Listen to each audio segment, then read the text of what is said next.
વાલજીભાઈ રાઠોડને સાંભળીએ તે પહેલા જિજ્ઞેશભાઈ મેવાણીને વિનંતી કરો કે અલ્પેશભાઈનું સ્વાગત કરશે.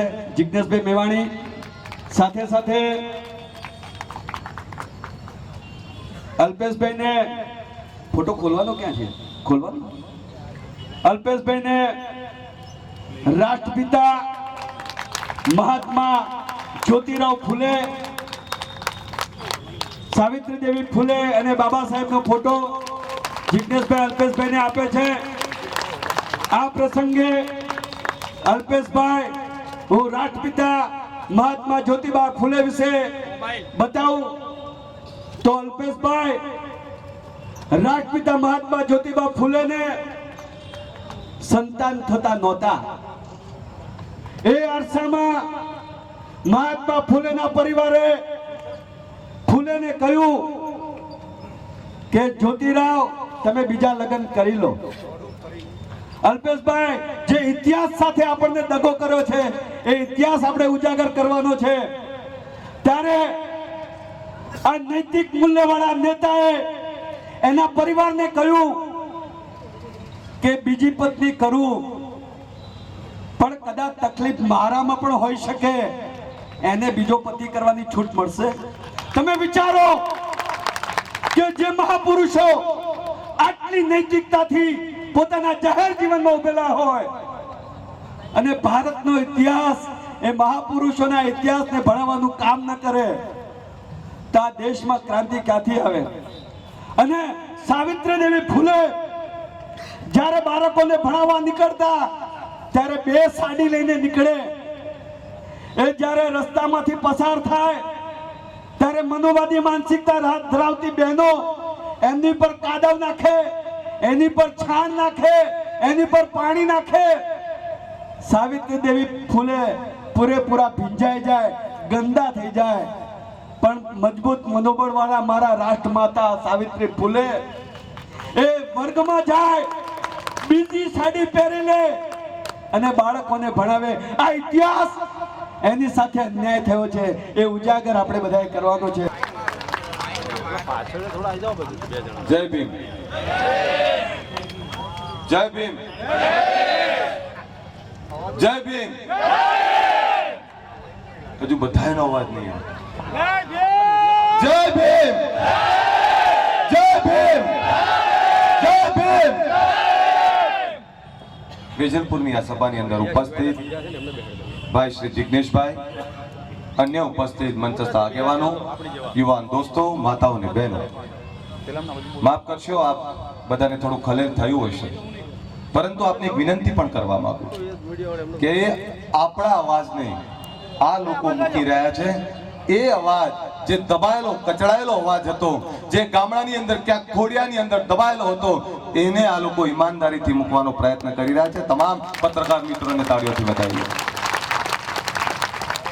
આજે જ્યારે મારા પરિવારની અંદર આવ્યો છું, અહીં મારો ભાઈ પણ બેઠો છે, મારો બાપ પણ બેઠો છે, મારી મા પણ બેઠી છે, મારી દીકરી પણ બેઠી છે. જે પ્રમાણે ઉનાની અંદર થયું, પણ દોસ્તો તમે કદાચ જોતા હશો, છેલ્લા 1 વર્ષથી બોલી રહ્યો છું કે ગુજરાતની અંદર મારા દલિત ભાઈઓ જોડે અન્યાય થઈ રહ્યો છે. કદાચ તમને પણ નહીં ખબર, ઘણા એવા ગામડા છે જ્યાં 1 વાગ્યા પહેલા આપણાને પાણી પણ ભરવા દેવામાં નહીં આવતું. અને વારંવાર બોલતો, બાબા સાહેબ આંબેડકરનું સ્ટેચ્યુ કેમ માંગ્યું જિગ્નેશભાઈ? સ્ટેચ્યુ એટલે માંગ્યું, એ આપણો બાપ જે બાબા સાહેબ આંબેડકર જ્યારે દેશ આઝાદ થયો ત્યારે તમામ લોકો ઉત્સવોમાં હતા, મસ્ત હતા બધા કે હવે દેશ આઝાદ થયો એટલે તમામ લોકોનો વિકાસ થઈ જશે, તમામ લોકો હવે વિકાસની પથ ઉપર ચાલવા માંડશે. પરંતુ બાબા સાહેબને ખબર હતી કે જે આઝાદી પહેલા અસહિષ્ણુતા, જે અસમાનતાનો નારો હતો, જે એમની સાથે વ્યવહાર થયો, અરે ભાઈ શું કરાય એવું કરો છો?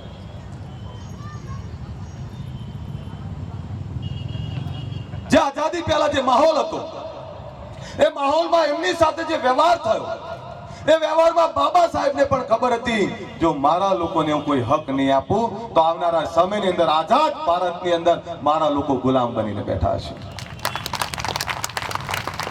અને જ્યારે સમગ્ર દેશની અંદર ઢોલ નગારા અને ફટાકડા ફૂટતા હતા ત્યારે એ આપણો બાપ બાબા સાહેબ આંબેડકર, પૂજ્ય બાબા સાહેબ આંબેડકર 4 રૂમની ઓરડીની અંદર આપણા માટે વિકાસ લખી રહ્યા હતા, આપણો વિકાસ લખી રહ્યા હતા.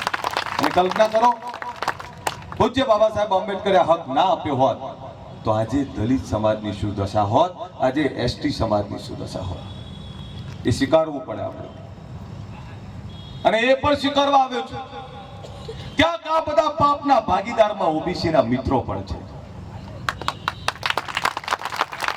બાબા સાહેબે જે આપ્યું, હું આભાર માનું છું આ તમામ આંદોલનકારી મિત્રોનો કે જેમણે 1 વર્ષ પહેલા આંદોલન ચલાવ્યું. આભાર એટલે માનું છું કે ગુજરાતની અંદર ઓબીસી એસસી એસટી એમાં ઓબીસી તો એવું માનતા હતા કે બાબા સાહેબે આપણા માટે કંઈ નહીં કર્યું, આપણે તો દલિતોને આપીને જતા રહ્યા, એટલે આપણી સાથે અન્યાય કરે છે એવો માહોલ ગુજરાતની અંદર હતો. પણ એ ઓબીસી ને તો ખબર જ નહીં કે એમને પણ જે 27% અનામત કે જે બંધારણીય હક મળ્યા છે એ આપનારો આપણો બાપ બાબા સાહેબ આંબેડકર છે. અને હું આભાર માનું આ તમામ મિત્રોનો. છેલ્લા 5-6 વર્ષથી હું એક બિન રાજકીય વિચારધારા સાથે કામ કરી રહ્યો છું. ગુજરાતની અંદર લગભગ 10,000 થી વધારે ગામડાઓમાં હું જાતે ગયો છું. ગુજરાતની અંદર એક એવું સંગઠનની કલ્પના કરીને, અને આજે નથી બોલતો, હું છેલ્લા 2-3 વર્ષથી બોલું છું કે ગામની અંદર આપણે તમામ પછાતની એકતા કરો, કારણ કે પછાતના વ્યવહારો પણ સરખા છે આપણા, એમના વ્યવહારો પણ આપણાથી અલગ છે. અને તમામ ગામડાઓની અંદર બોલતો અને જે સંગઠનની કલ્પના કરી હતી, આજે એ સંગઠન ના કોઈની જોડે માંગવા ગયો છું, ના કોઈની જોડે કગરવા ગયો છું, ના કોઈ નેતાનો પાલો પકડવા ગયો છું. આજે 40 લાખથી વધારે યુવાનોનું મોટું સંગઠન છે આપણું. અને એ મેમ્બર્સ છે, પોતાના પૈસે ચલાવે છે સંગઠન, 100 રૂપિયા આપે છે દર મહિને. કોઈએ કલ્પના નથી કરી. આપણાને હંમેશા ખરીદવાનો પ્રયત્ન થયો, હંમેશા ઝુકાવવાનો પ્રયત્ન થયો. ત્યારે મેં એક વિચારધારા મૂકી, પોતાના આત્મબળે નીકળો, ક્યાં સુધી વિચારધારિત જીવશો તમે.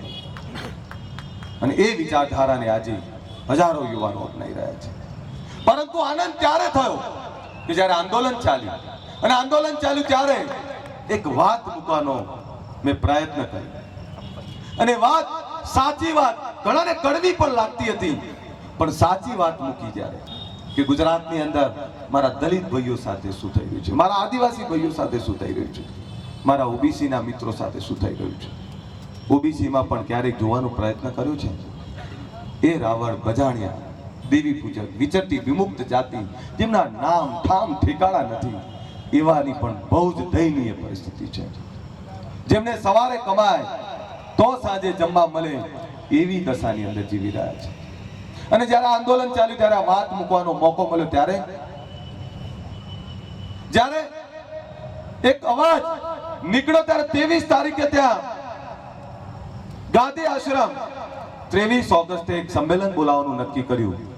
લાખો લોકો આવ્યા અને ત્યાં મારી કોમલ, મારી દલિતની બેને મને રાખડી બાંધીને એવું કહ્યું હતું કે વીરા, જોજે આ રાખડીની લાજ ના જવા દે. પણ ઉનાકાંડ જે થયો છે એ આપણા બધા જ માટે આઘાતજનક છે. કોઈ એવું માનતું હોય કે મારા દલિત ભાઈઓના પીઠ ઉપર લાકડીઓ પડી છે, અહીંયા હૃદય ઉપર લાકડીઓ પડી છે. એક આપણે વિચારધારા મૂકીએ છીએ. કેટલાક એવા લોકો, આ કયા ગૌ ભક્તો છે જે માનવતાની પૂજા ના કરી શકતા હોય, એમને પ્રાણીઓની પૂજા કરવાનો કોઈ હક નથી. અને ગૌ ભક્તના નામે ગુંડાગર્દી કરવી, ગૌ ભક્તના નામે તોડ પાણી કરવા, એ આખું ગુજરાત જાણે છે. ને સાહેબ, મેં તો એ પણ જોયેલું છે કે ગૌ માંસ ભરેલી ટ્રક જતી હોય, એનું પાયલોટિંગ આ ગૌ ભક્તો કરતા હોય. આ હકીકત છે.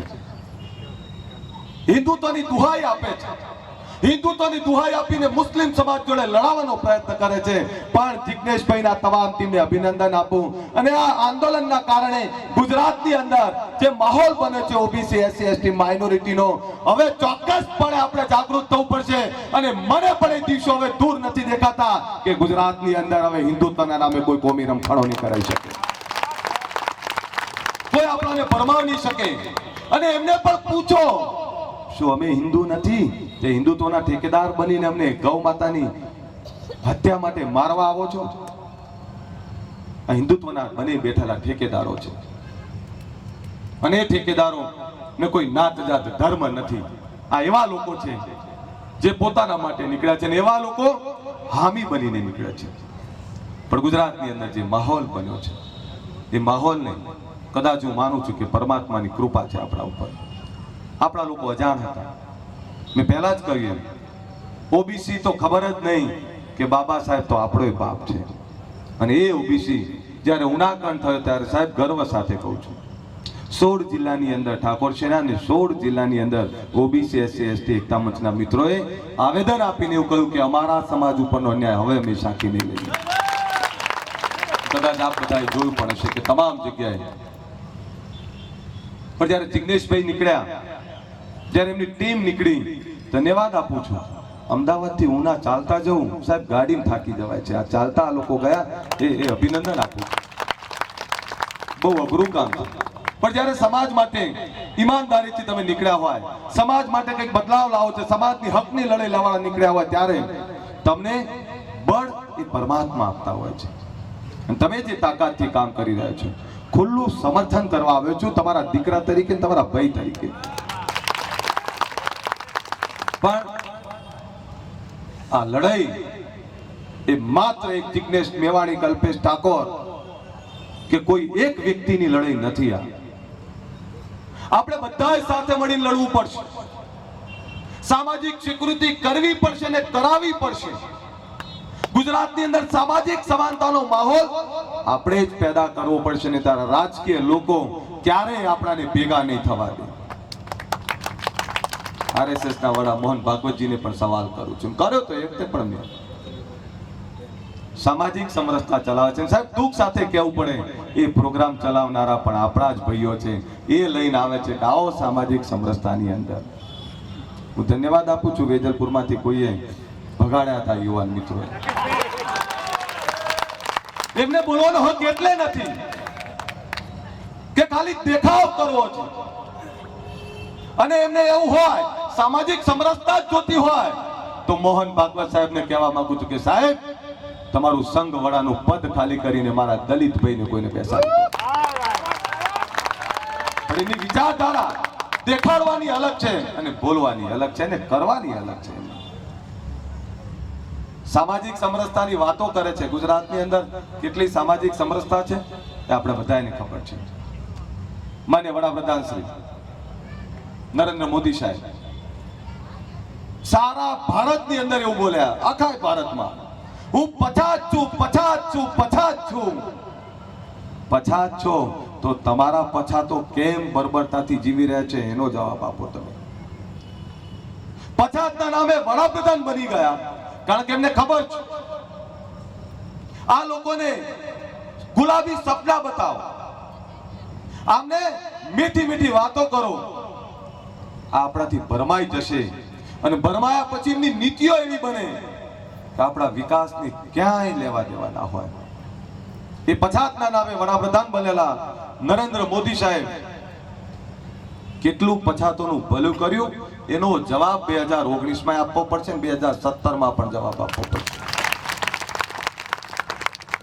સાહેબ, સામાજિક સમાનતાનો માહોલ પહેલા તો આપણે ઉભો કરવો પડશે, આપણે એક દિલથી એક થવું પડશે. અને દીકરા તરીકે આવ્યો છું હું તો એ સપનું લઈને આવ્યો છું કે એક બાળાની અંદર જમતા હોય ને બાપ ને દીકરો બનીને બેઠા હોય, ભાઈ ને બેન બનીને બેઠા એવો પરિવારની ભાવના પેદા કરો.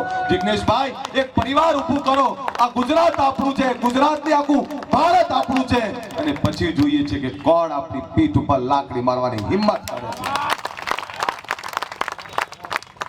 અને એમને એવું લાગતું હોય કે એ આવી બર્બરતા બતાવશે અને આપણે જોઈ રહીશું આવી પીઠ ઉપર લાકડીઓ પડતી રહેશે તો હાથ પણ કાડામાંથી જુદા કરતા પણ વાર નહીં કરી. એક વિશ્વાસ છે હજુ પણ ભારતના બંધારણ ઉપર, પૂજ્ય બાબા સાહેબ આપેલા બંધારણ ઉપર, અને બંધારણ ઉપર ભરોસો છે. જોઈએ છે કે કેટલા દિવસ આ લોકો આવું કરે છે. નહીંતર એક દિવસ તો ક્રાંતિ થાય જ છે. પણ આજે જે ક્રાંતિ થઈ છે એ ક્રાંતિને સમગ્ર ગુજરાતના ગામડાઓમાં એકતાનો નારો આપો. ઓબીસી, એસસી, એસટી ને તમામ પછાત ને માઇનોરિટી એકતાનો નારો આપો. અને એકતાનો નારા સાથે આજે જેની જોડે માંગવા જઈએ છીએ, જે સરકારો જોડે માંગવા જઈએ છીએ, તમે રાઈટ ટુ અનામત એક્ટ માંગવાની જે વાત કરી, જ્યારે ગુજરાતના એ વખતના મુખ્યમંત્રી આનંદીબેન જોડે મેં અનામત એક્ટની વાત કરી, તેમણે તો પહેલા સવાલ એ કર્યો કે એટલે શું? સેમ કારણ કે એમણે એ બાજુ માઇન્ડ જ એપ્લાય નહીં કર્યું. એમને કોઈ લેવા દેવા જ નહીં. બેકલોગના રોસ્ટરની વાત કરી તો કોઈ જવાબ ના આપે, આમાં મુંડી હલાઈ. એટલે મેં કીધું પથ્થર ઉપર પાણી છે, અહીંયા કંઈ કહેવાથી કંઈ ફરક નહીં પડે. પણ આજે માગવા જઈએ છીએ એમની જોડે, કારણ કે ક્યાંક આપણે પણ મૂર્ખ બન્યા છીએ, આપણે જ બેસાડ્યા છે. ગુજરાતની અંદર 78% છીએ આપણે, અને 78% હોવા છતાં સરકારમાં એ લોકો બેઠા છે જે આપણાને અન્યાય કરે છે. એટલે વિનંતી કરવા આવ્યો છું, સામાજિક સંગઠન લઈને નીકળ્યા છીએ અમે, સામાજિક બદલાવ માટે નીકળ્યા છીએ. અલ્પેશ ઠાકોર તો મરે ત્યાં સુધી રાજનીતિમાં નથી આવવાનો, પણ 100% વચન આપવા પણ આવ્યો છું. 2017માં મુખ્યમંત્રી આપણો બેઠો છે, અને એ વખતે માગવા નહીં જવું પડે, એ વખતે લાઠીઓ નહીં આવે, એ વખતે ફૂલહાર તોરા લઈને નીકળીશું અને આપણા દીકરાઓને ન્યાય આપવાનું કેવું વ્યવસ્થા ઊભી કરીને જઈશું કે આવનારા સમયની અંદર બાબા સાહેબે જે બંધારણીય હક આપ્યા છે એનું સાચું અમલીકરણ તો 2017માં કરી નાખીશું આપણે. પણ વિનંતી કરવા આવ્યો છું, સામાજિક સમરસતા કોણે ગોઠવી હતી? આપણામાંનો જ હતો. અમે તો અપનોને લૂંટા, ગેરો મેં કહા દમ થા. આપણાને આપણા જ પાછા પાડે છે, બીજા નથી પાડતા, આપણો જ પાછો પાડે છે. આપણામાં રહેલા એ જયચંદોને પણ ઓળખવાની જરૂર છે આપણે. પણ જ્યાં તમામ મિત્રો, યુવાન દોસ્તો જે કામ કરી રહ્યા છે, આનંદ થાય છે. મને આનંદ થાય છે કે આ જે યુવાન મિત્રો કામ લઈને નીકળ્યા છે, એ કામની અંદર જો મને પણ ક્યાંક મદદરૂપ થવાનો, સહભાગી થવાનો મોકો મળે, અને છેલ્લા 1 વર્ષથી મારી જાતને પણ ધન્ય માનું છું. આજે તો મારા દલિતના ઘરમાં જાઉં છું તો મારી બા એવું કહે છે કે આ તો મારો દીકરો આવ્યો છે. ત્યાં આદિવાસીના ખોડિયામાં જાઉં છું તોય કહે છે કે આ તો મારો દીકરો આવ્યો છે. એટલે જે ભાવ મળ્યો છે ને, મરતા મરી જઈશ, બાબા સાહેબની સાક્ષીએ કહું છું, ગદ્દારી નહીં થવા દઉં, ના કરીશ. પણ એટલું તો ચોક્કસ કહું છું, બાબા સાહેબની સાક્ષી 2017ની સરકાર આપણી બનાવેલી હશે. ને સરકાર એટલે બનાવી છે કે અનામતને એક યા બીજી રીતે આ લોકો છેતરપિંડી કરી રહ્યા છે. ક્યાંક મેરિટની અંદર, ઓપનની અંદર આપણા દીકરા દીકરી આવી જાય તો એને એવું કહેવામાં આવે બીજે મેડિકલની અંદર, અમદાવાદની અંદર એડમિશન મળી શકે. જો તમે અનામતની અંદર જાઓ પણ ઓપનની અંદર જાઓ છો તો તમારે અમદાવાદની અંદર એડમિશન નહીં મળે અને ફોર્મ બરાબર આવે છે. આ ખૂબ જ મોટું ષડયંત્ર ચાલે છે. અનઓફિશિયલી એ લોકો 51% અનામતનો ઉપયોગ કરી રહ્યા છે. આ બહુ જ મોટું ષડયંત્ર ચાલે છે. તમામ પ્રકારની નીતિઓમાં એમને આપણા માટેનો વિકાસ જોતો નથી. એટલે વિનંતી કરવા આવ્યો છું, અહીંયા જે કંઈ મને બોલવાની તક આપી, અને અહીંયા આટલી વિશાળ સંખ્યાની અંદર આ બધા ઉપસ્થિત રહ્યા ભાઈ જિગ્નેશભાઈને ફરીથી ખૂબ ખૂબ શુભકામના આપું છું. આપ તમામ મિત્રોને શુભકામના આપું છું. પરંતુ એક એ વાત પણ કહેવા આવ્યો છું કે જિગ્નેશભાઈએ અમિતાભ બચ્ચનને કાગળો લખ્યા, खुशबू गुजरात की, बदबू गुजरात की. બહુ સારી વાત છે. આ બધું ટીવીમાં જોતા ત્યારે આપણા બધાને સવાલ થતો કે આ બધું ક્યાં આવ્યું, અને એનાથી પર્યટન કેટલું વધ્યું એ તો સરકારી આંકડે ખબર પડે કે આવક કરતા જાવક પેલા ટેન્ટ લગાવવામાં વધારે જતી રહી. પણ એક બીજું સૂત્ર પણ લાયા છે, અને આમાં જે કઈ પ્રોગ્રામ થતા અમને પણ કહો આનંદ થશે. એ રસ્તા ઉપર દોડવાનો અને એ કામ કરવાનો. મારો દલિત ભાઈને, મારો આદિવાસીને, મારા ઓબીસીના કામ આવવાનું. પણ જે વડાપ્રધાન ગુજરાતની અંદર મુખ્યમંત્રી હતા ત્યારે એમણે કહેલું કે મારી ગુજરાતની બહેનોને કંઈક તકલીફ પડે તો તમારા વીરાને કાગળ લખજો, તમારો વીરો દોડતો આવશે ને તમારી તકલીફ દૂર કરશે. કહેલું ને. તો એ વીરાને કહેવા માંગુ છું કે વીરા, આ ગુજરાતની તારી બહેનો તારા ભાણિયા પોકાર કરી રહ્યા છે. તારી બેન આ દારૂના બધીના કારણે વિધવા થઈ રહી છે અને ભાણિયા અનાથ થઈ રહ્યા છે. આ ગુજરાતની અંદર 60 લાખથી વધારે તારા ભાણિયા બેકાર ફરી રહ્યા છે. આ ગુજરાતની અંદર ખેડૂત બરબાદ થઈ રહ્યો છે. તો તું અમને જે બોલીને ગયો તો વીરા, હવે તો આવ, આ તારા ભાણિયાને નોકરી અપાવવા અને દારૂબંધી કરાવવા હવે તો આવ. એનો કાગળ લખી રહ્યા છીએ આપણે. 10 લાખથી વધારે કાગળ 1 ઓક્ટોબરે લખી રહ્યા છે. એટલે મારી બહેનો ઉપસ્થિત છે, એમને વિનંતી કરું છું કે એને કાગળ લખવો છે. પણ એક બીજો મહા પ્રોગ્રામ કરો. બાબા સાહેબની પુણ્યતિથિ આવે છે ત્યારે સમગ્ર ગુજરાતમાંથી 1 કરોડ કાગળ મોહન ભાગવતને લખી આપણે. Very good. અને એમની પાસે જવાબ માંગીએ. જો આપ બધા સંમત થતા હોય તો 1 કરોડ નહીં 2 કરોડ કાગળ લખી જશે. પણ અમને એમની ભાષામાં જવાબ આપવો પડશે. એટલે આપ બધા જ્યારે દીકરા તરીકે, ભાઈ તરીકે સ્વીકારો છે ત્યારે એટલું હું સ્પષ્ટપણે માનું છું કે હું આપનો છું, આપની વચ્ચે જ રહેવાનો છું અને આપના સહકાર હંમેશા મળતો રહેવાનો. મારો સહકાર હંમેશા આપની સાથે છે. ઓબીસી, એસસી, એસટી ના મિત્રો તમામ આપની સાથે છે. અને આજે નવાઈ એ લાગે છે કે ક્યાંક ઓબીસી ની વચ્ચે જાઉં છું. કાલે ધાંગધ્રાની અંદર 35-40 હજાર વસ્તી હતી સાહેબ, ત્યાં જય ભીમ બોલ્યો ત્યારે હું એવું માનું છું 35-40 હજારમાંથી 25-30 હજાર એકી સાથે બોલ્યા કે જય ભીમ. ત્યાં ઠાકોર સમાજની જ મીટિંગ હતી ખાલી. ત્યાં મારા દલિત ભાઈઓ પણ બેઠા હતા, મારા ભરવાડ મિત્રો પણ બેઠા હતા, બધા જ બેઠા હતા. આ જે નારોના જે માહોલ બન્યો છે, માહોલને આપણે પકડી રાખવાનો છે. હું નહીં, તું નહીં, આપણે આપણા પડાનો નારો, એકતાનો નારો આપણે આવનારા સમયની અંદર સાથે લઈને ચાલીએ. એ જ વિનંતી સાથે વિનમું છું. જય ભીમ, જય ભીમ, જય ભીમ. ખૂબ ખૂબ આભાર આદરણીય અલ્પેશભાઈ.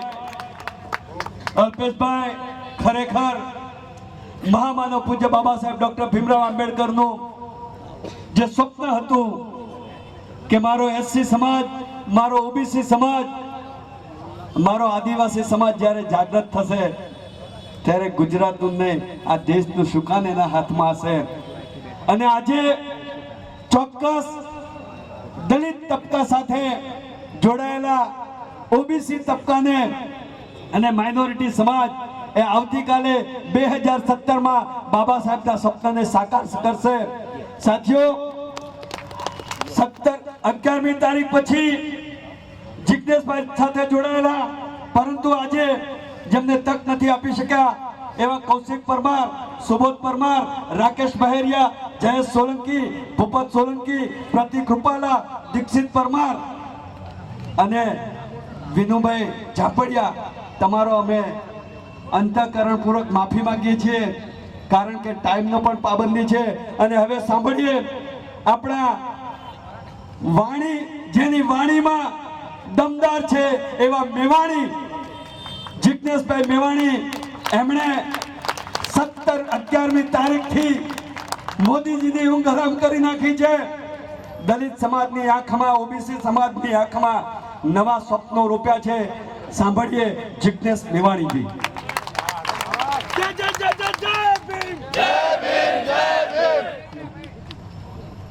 જય ભીમ.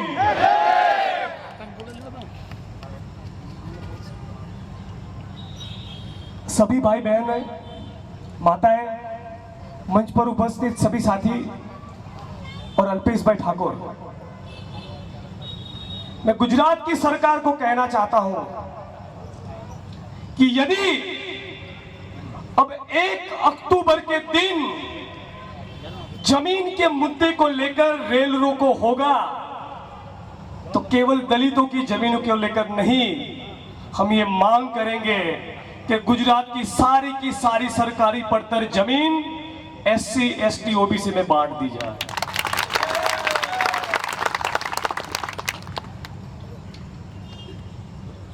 अल्पेश भाई के परदादा ने, मेरे परदादा तो कान में कहा था कि सुबह में जो सपना आता है ना वो सच्चा निकलता है।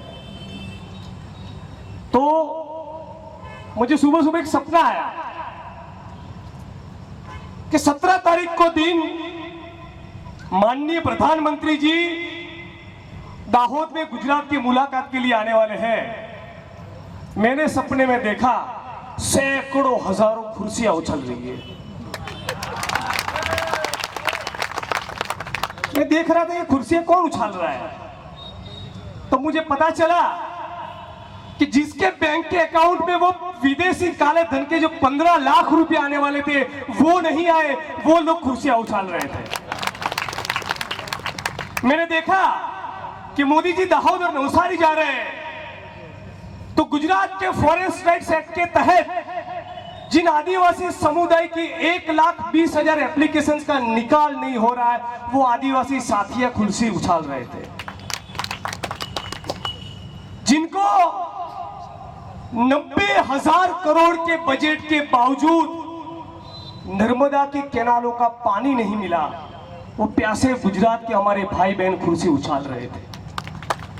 मैंने देखा कि पिछले विधानसभा के चुनाव के दौरान जो 50 लाख आवास के निर्माण का वचन दिया था और जिनको 5,000 घर भी नहीं मिले, वो गुजरात के बेघर जिनके सर के ऊपर छत नहीं, वो बिना छत के हमारे भाई बहन कुर्सी उछाल रहे थे।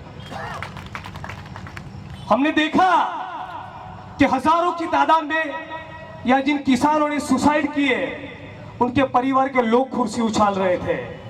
जिनके ऊपर राजद्रोह के फर्जी मुकदमे लगे उनके समुदाय के भाई बहन भी कुर्सी उछाल रहे थे।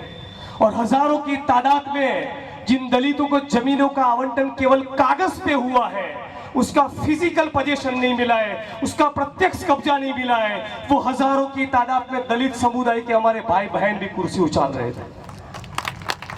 वो लोग भी कुर्सी उछाल रहे थे जो गरीबों में भी गरीब, दलितों में भी दलित, ऐसे वाल्मीकि समुदाय में से है।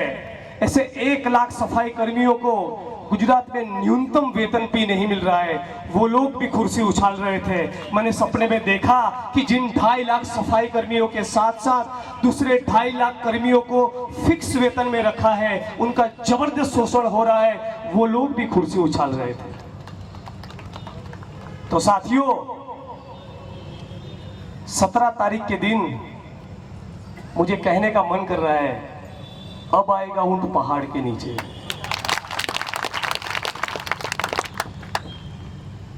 आईबी के कुछ साथी मुझे पूछ रहे थे आप जाने वाले हो, तो मैं जरा स्पष्टता कर दूं, मैं 16 और 17 तो दिल्ली में हूं, लेकिन बहुत से लोग गुजरात में तकलीफ में हैं, तो कुर्सी या तो उछलेगी। यदि भूमिहीन दलितों को 5 एकड़ जमीन का आवंटन नहीं हुआ तो रेल रोको भी होगा, और मैंने सपने में देखा उसके हिसाब से कुर्सियां भी उछलेगी।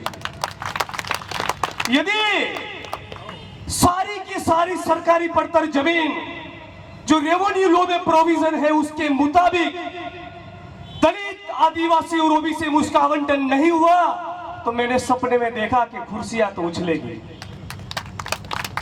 साथियों, આજે લાંબા વખતે એક જુદા પ્રકારના મિજાજનું, જુદા પ્રકારના સ્પિરિટનું ને જુદા પ્રકારના ટેમ્પરામેન્ટનું જે દલિત આંદોલન ઊભું થયું છે ને હજારોની તાદાદમાં જિલ્લે જિલ્લે, તાલુકે તાલુકે જે ભીમ સૈનિકોની ફોજ ખડી છે એના ખભા ઉપર આંદોલન ઊભું છે। સૌથી પહેલા ભીમ સૈનિકો માટે એક તાળી।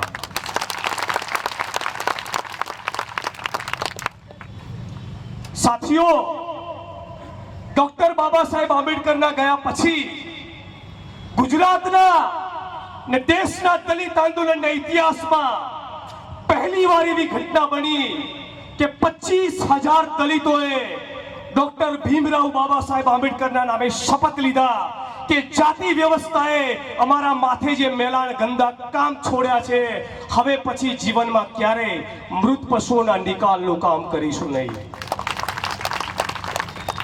આ એક દલિત આંદોલનના ઇતિહાસની એક ઐતિહાસિક ઘટના હતી. સાથીઓ, અગર દલિત આંદોલન એ આત્મસન્માનની લડાઈ છે, સ્વાભિમાનનું આંદોલન છે, તો જાતિ વ્યવસ્થાએ આપણા લમણે જે ઝાડુ લખ્યું છે, ઉભરાતી ગટરો આપી છે ને મરેલા ઢોર આપ્યા છે, એને કાયમ માટે તિલાંજલિ આપવી રહી. બાકી બાબા સાહેબનો રથ આગળ નહીં વધી શકે. ને સાથીઓ, એટલા માટે વૈકલ્પિક રોજગાર તરીકે આપણે ગુજરાતની સરકારને કહીએ છીએ કે આઝાદીના 70 વર્ષ થયા. જો તમે અદાણી અંબાણીને એસઆરની જમીન આપી શકતા હોય તો અલ્પેશભાઈ, દલિત આદિવાસીને ઓબીસીને કેમ નહીં? અમે સવાલ પૂછવાના છીએ 2017માં.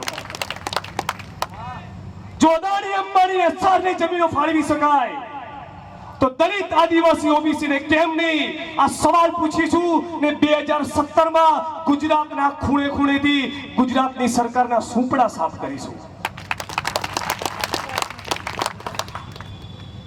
આપણી જે ડિમાન્ડ છે, જે માંગણીઓને લઈને આપણે રેલ રોકો આંદોલન કરવા જઈ રહ્યા છીએ, મને તમારી સાથે એ વાત શેર કરતા, તમારી વચ્ચે વાત મૂકતા આનંદ થાય છે કે જે દિવસે 1 ઓક્ટોબરના દિવસે આપણે રેલ રોકો કરીશું, આપણા સમર્થનમાં માત્ર ગુજરાત નહીં, બીજા 4 રાજ્યના સાથીઓ પણ જોડાવાના છે.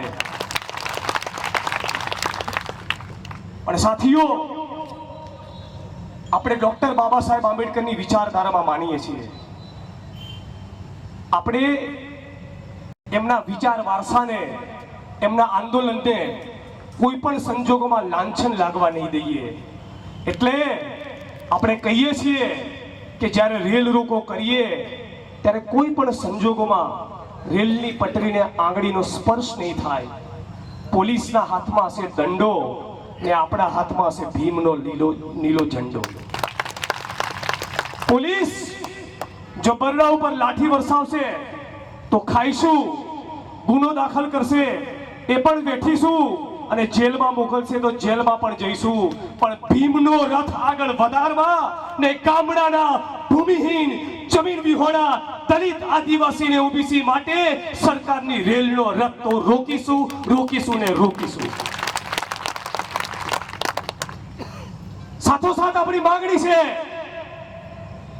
કે એક મૃત પશુ માટે, એક મરેલી ગાય માટે, જેમણે જીવતા દલિતોની ચામડી ઉતેરી, એ તમામ આરોપીઓને જામીન મળ્યા બાદ 5 જિલ્લામાંથી આ રાજ્યની સરકારે તડીપાર કરવા પડશે. 5 જિલ્લામાંથી આપણી માંગણી છે કે દલિતોમાં પણ દલિત એવા વાલ્મીકી સમાજના તમામ સફાઈ કામદારોને 7મા પગાર પંચના લાભ સાથે કાયમી કરો, નહીંતર એમના માટે પણ અમે રેલ રોકો કરીશું. હમણાં મારા સાથી વીપી વણકરે કહ્યું કે સવર્ણોની દલિતો સાથેની આબડછેટના જો 98 પ્રકાર હોય તો માથું શરમથી ઝૂકવું જોઈએ આપણું કે દલિતોની વાલ્મીકી સાથેની આબડછેટના 99 પ્રકારો જોવા મળ્યા. આપણા માટે શરમનો વિષય છે. એટલા માટે જાહેર મંચ પરથી કહું છું કે મારી 2 બહેનો હોત તો મને આનંદ થાત કે એકનું લગ્ન મુસ્લિમમાં થાત અને બીજાનું વાલ્મીકી પરિવારમાં થાત. સાથીઓ, આ વિચારધારા લઈને આપણે નીકળ્યા છીએ, પણ મેં કહ્યું એમ બરાબર સમજી લેવું પડશે આ વખતે કે નવા મિજાજનું, નવા સ્પિરિટનું આંદોલન એટલા માટે છે કે દલિત આંદોલનના ઇતિહાસમાં કદાચ ગુજરાતમાં પહેલીવાર આપણે એવું કહી રહ્યા છીએ કે અસ્મિતાની લડાઈ છે અને સાથોસાથ અસ્તિત્વની પણ લડાઈ છે. અમને આત્મસન્માન, સ્વાભિમાન અને આત્મગૌરવ પણ મળવું જોઈએ તો રોટી, કપડા અને મકાન પણ મળવા જોઈએ. સાથીઓ, જો રોટી, કપડા અને મકાન મળે પણ આત્મસન્માન ના મળે તેવા રોટી, કપડા અને મકાનની કોઈ કિંમત નથી.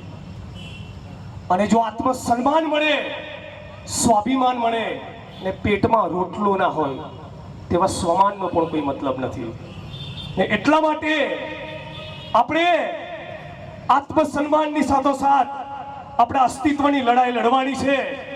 તમારી વચ્ચે એક હકીકત મૂકું છું, બરાબર મનમાં ઠસાવી લેજો કે 1952માં આ દેશનો પહેલો ભૂમિ સુધારણા કાયદો બન્યો ઢેબરભાઈની સરકાર વખતે. ત્યારે ઢેબરભાઈની સરકારે 55,000 પાટીદાર સમુદાયના ગણોતિયાઓને 12 લાખ એકર એટલે કે 25 લાખ વીઘા જમીન આપી. પણ ત્યારે દલિતોને 25 ઇંચ પણ જમીનોની ફાળવણી ના થઈ. એ ઐતિહાસિક અન્યાયનો આપણે બદલો લેવા નીકળ્યા છીએ.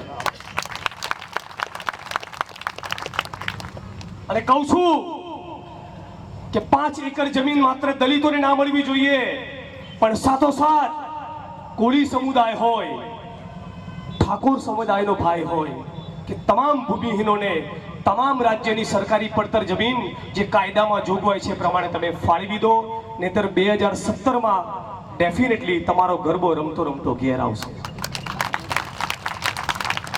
તો સાથીઓ, બહુ લાંબી વાત નહીં કરું.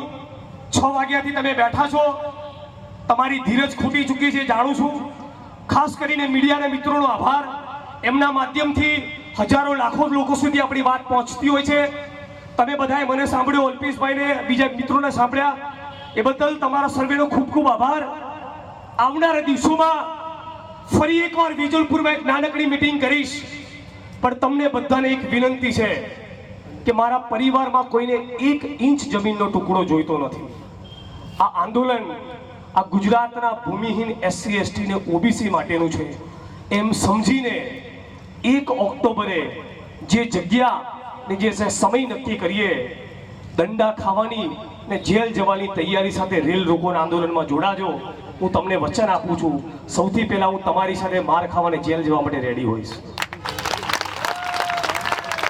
સાથીઓ, મને સારું લગાડવા ના કહેતા, પણ હૃદયથી કહેજો, જો તમે એવું માનતા હોય હું સચ્ચાઈનું આંદોલન ચલાવી રહ્યો છું, ખરેખર મારી ભાવના શુદ્ધ તમને જણાવતી હોય, તો ચોક્કસ હાથ ઊંચો કરીને કહો કે મારી સાથે 1 ઓક્ટોબરના દિવસે કેટલા લોકો જેલ જવાની તૈયારી સાથે રેલ રોકોમાં જોડાશે. તો સાથીઓ, સૌથી પહેલા તો બહેનો માટે તાળી, જેમણે રેલ રોકો માટે સૌથી પહેલો હાથ ઊંચો કર્યો. જો સાવિત્રીબાઈ ફૂલેની જય બોલાવતા હોય તો વેજલપુરની બહેનો માટે પણ એક જય બોલાવીએ. નારી શક્તિ જિંદાબાદ, જિંદાબાદ, જિંદાબાદ. યુવા શક્તિ જિંદાબાદ, જિંદાબાદ, જિંદાબાદ. SC ST OBC એકતા જિંદાબાદ, જિંદાબાદ, જિંદાબાદ. દલિત મુસ્લિમ એકતા જિંદાબાદ, જિંદાબાદ, જિંદાબાદ. અલ્પેશભાઈએ કીધું નાગપુરમાં સંદેશો મોકલવાનો છે, એટલે બીજું બી એક પોસ્ટકાર્ડ મને હાલત સૂજ્યું કે આપણે મોકલીએ. ને પોસ્ટકાર્ડમાં લખેલું હોય કે ગાયનું પૂંછડું તમે રાખો, અમને અમારી જમીન આપો. આ પોસ્ટકાર્ડ 2 જગ્યાએ જવું જોઈએ. એક તો પ્રધાનમંત્રીની સેવામાં દિલ્હી, અને બીજું એમના દ્રોણાચાર્ય જે નાગપુરની ઓફિસમાં બેસે છે ત્યાં. બરાબર સાથીઓ? તો મારી સાથે આ નારો લગાવીએ અને એ સાથે કાર્યક્રમ પૂરો કરીએ કે ગાયનું પૂંછડું તમે રાખો, અરે ગાયનું પૂંછડું તમે રાખો, અરે ગાયનું પૂંછડું તમે રાખો. અરે જય જય જય જય જય ભીમ, અરે જય જય જય જય જય ભીમ. SC ST OBC એકતા जिंदाबाद, दुनिया के दलित एक हो, दुनिया की बहनें एक हो, दुनिया के मजदूर एक हो. डॉक्टर बाबा साहब आम्बेडकर जिंदाबाद, सावित्रीबाई फूले जिंदाबाद, शहीद भगत सिंह जिंदाबाद. धन्यवाद साथियों. जय भीम, इंकलाब जिंदाबाद. બહુ ધન્યવાદ. હવે આપણે જેની મહેનતથી અહીંયા આપણે ભેગા થયા છીએ એવા વેજલપુરના 2 વિરલા શ્રી રાકેશભાઈ મહેરિયાનું સ્વાગત શ્રી અલ્પેશભાઈ ઠાકોર કરશે. રાકેશભાઈનું જય જય જય જય જય ભીમ, જય જય જય જય જય ભીમ. રાકેશભાઈની ઓપનિંગ જોડી એવા દીક્ષિતભાઈનું સ્વાગત શ્રી જિજ્ઞેશભાઈ મેવાણી કરશે. જિજ્ઞેશભાઈ મેવાણી. જય જય જય જય જય ભીમ. જય જય જય જય જય ભીમ. અહીંયા જે વેજલપુર અને આજુબાજુના વિસ્તારમાંથી જે મિત્રો અહીંયા દલિતો, વડીલો, માતાઓ, બહેનો અને જે બુઝુર્ગો અહીંયા પધારે છે એ તમામનો ઉના દલિત અત્યાચાર લડત સમિતિ અને રાષ્ટ્રીય દલિત અધિકાર મંચ આપણો ખૂબ ખૂબ આભાર માને છે. જય ભીમ. અને મેહુલભાઈ ચાવડા તરફથી આ સમિતિને 1000 રૂપિયાનું દાન મળે છે. એટલે મિત્રો જેને પણ યોગદાન આપવાની ઈચ્છા હોય સ્ટેજ ઉપર અને સંગઠનમાં જોડાવા માટે જેની પણ ઈચ્છા હોય અહીંયા આવીને નામ નોંધાવી શકે છે.